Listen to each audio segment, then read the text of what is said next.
Hi friends, welcome to Nandini cooking channel.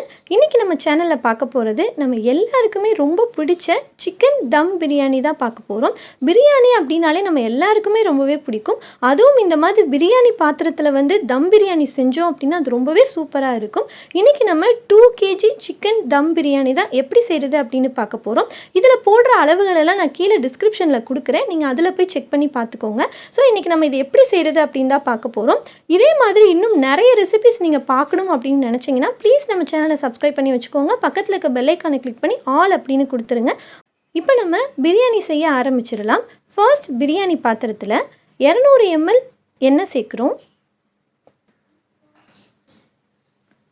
அடுத்து 100 ml நெய் சேர்த்துக்கிறோம்.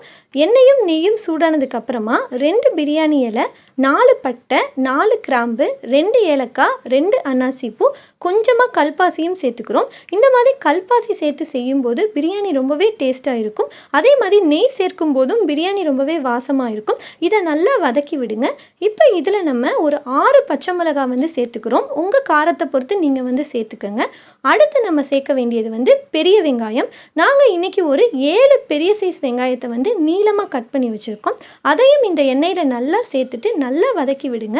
பிரியாணியோட டேஸ்ட்டே வந்து அந்த வெங்காயம் வந்து எந்த அளவுக்கு வதங்குது அப்படின்றத பொறுத்து தான். அடுத்து ஒரு கைப்பிடி புதினாவையும் ஒரு கைப்பிடி கொத்தமல்லியும் அதில் சேர்த்து நல்லா வதக்கி விடுங்க. இப்போ கொஞ்சம் கொஞ்சமாக அந்த வெங்காயமும் கலர் மாற ஆரம்பிக்குது. ஸோ நல்லா வதக்கி விடுங்க. அடுத்து 300 கிராம் இஞ்சி பூண்டு பேஸ்ட் வந்து இதில் நாம் சேர்க்குறோம். ஸோ அதோட பச்சை வாசனை போகிற வரைக்கும் அதை நல்லா வதக்கி விடுங்க. இப்போ பார்த்தீங்க அப்படின்னா வெங்காயமும் கொஞ்சமாக வந்து நல்லாவே கலர் மாறிடுச்சு. அடுத்து நம்ம தக்காளி சேர்க்கணும். நாங்கள் இன்றைக்கி ஒரு 5 பெரிய சைஸ் தக்காளியை வந்து சேர்த்துக்கிறோம். தக்காளி வந்து நிறைய சேர்க்க வேண்டாம். ஏன்னா நம்ம தயிர் சேர்க்க போகிறோம், லெமன் சேர்க்க போகிறோம். இப்போது தக்காளி வந்து நல்லா வதங்கிறதுக்காக தேவையான அளவு வந்து உப்பு சேர்த்துக்கலாம். சேர்த்துக்கிட்டு நல்லா அதை வந்து அந்த எண்ணெயிலே வந்து வதக்கி விடுங்க. இப்போ நம்ம இதில் 1 table spoon Kashmiri chilli powder வந்து சேர்க்குறோம். இது வந்து பிரியாணிக்கு ஒரு நல்ல கலர் கொடுக்கும். காரம் வந்து அதிக அளவில் இருக்காது. ஸோ உங்கள் காரத்தை பொறுத்து இந்த சில்லி பவுடரை நீங்கள் சேர்த்துக்கலாம். இப்போ அதையும் இந்த எண்ணெயில் போட்டு நல்லா வந்து வதக்கி விடுங்க. இப்போ பார்த்தீங்க அப்படின்னா வெங்காயம், தக்காளி எல்லாமே நல்லா வதங்கிருச்சு. இப்போ இதில் நம்ம 100 கிராம் பிரியாணி மசாலா வந்து சேர்க்குறோம். அந்த பிரியாணி மசாலாவையும் நல்லா எண்ணெயிலே வந்து வதக்கி விடுங்க. இந்த மாதிரி எண்ணெயில் நல்லா வதக்கும் போது இப்போ எண்ணெய் வந்து பிரிஞ்சு வர ஆரம்பிச்சிருக்கு. இந்த ஸ்டேஜில் தான் நம்ம வந்து இதில் வந்து சிக்கன் சேர்க்கணும்.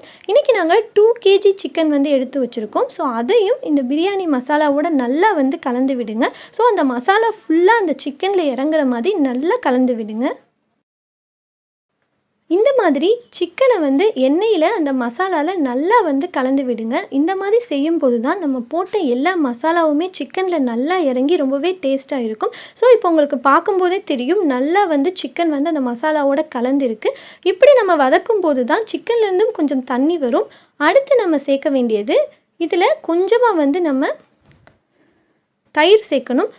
ஏற்கனவே நம்ம 5 தக்காளி சேர்த்துருக்கோம். ஸோ ஒரு அளவுக்கு தயிர் சேர்த்துக்கோங்க. அந்த தயிரையும் சிக்கனோட நல்லா கலந்து விட்டுருங்க.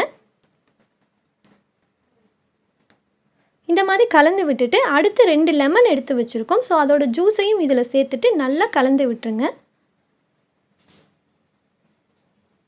இந்த மாதிரி நல்லா கலந்து விட்டுட்டு இப்போ நம்ம அதை கொஞ்ச நேரம் வந்து மூடி போட்டு வேக வைக்கணும். அந்த மாதிரி செய்யும்போது தான் சிக்கன்லேருந்து கொஞ்சம் நமக்கு தண்ணி வரும்.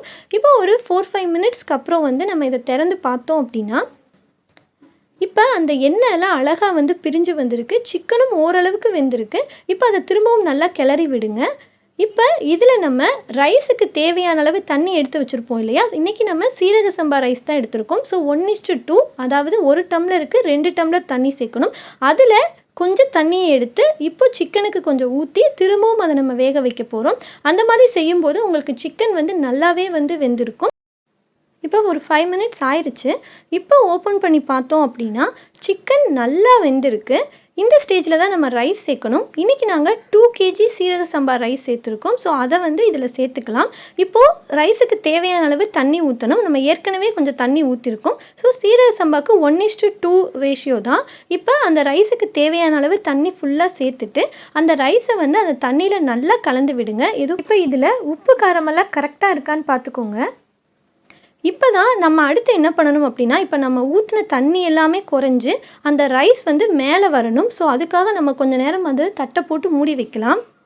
இப்போ பார்த்தீங்க அப்படின்னா ஓரளவுக்கு வந்து அந்த ரைஸ் வந்து வெந்து மேலே வந்திருக்கு. இப்போது சுத்தமாக வந்து தண்ணியே வந்து இல்லாதப்போ தான் நம்ம வந்து தம் போடணும். இந்த மாதிரி தண்ணி எல்லாமே குறைஞ்சு அரிசி மேலே வந்ததுக்கப்புறமா கொஞ்சமாக கொத்தமல்லியும் புதினாவையும் சேர்த்துட்டு மூடி போட்டு இப்போ தான் நம்ம இதில் தம் வைக்க போகிறோம். இந்த மாதிரி நம்ம தம் வைக்கும்போது இந்த ஹீட்லேயே வந்து பிரியாணி வந்து வெந்துடும். இப்போ ஒரு அரை மணி நேரத்துக்கு அப்புறம் இதை நம்ம ஓப்பன் பண்ணி பார்த்தோம் அப்படின்னா நமக்கு சூப்பரான டேஸ்டியான சிக்கன் தம் பிரியாணி ரெடி ஆயிடுச்சு. நீங்கள் பார்த்தீங்க அப்படின்னாலே தெரியும் எவ்வளோ சூப்பராக இருக்குது அப்படின்னு சொல்லிட்டு. சிக்கனும் வந்து நல்லா வெந்திருக்கு. இதே மாதிரி நீங்களும் செஞ்சு பாருங்கள். செஞ்சு பார்த்துட்டு எப்படி இருந்தது அப்படின்னு கீழே கமெண்ட் செக்ஷனில் கமெண்ட் பண்ணுங்கள். இந்த வீடியோ உங்களுக்கு பிடிச்சிருந்தது அப்படின்னா வீடியோக்கு ஒரு லைக் கொடுத்துருங்க. உங்கள் ஃப்ரெண்ட்ஸுக்கும் ஷேர் பண்ணிடுங்க. இன்னும் நிறைய ரெசிபிஸ் இதே மாதிரி பார்க்கணும் அப்படின்னு நினச்சிங்கன்னா நம்ம சேனலை சப்ஸ்கிரைப் பண்ணி வச்சுக்கோங்க.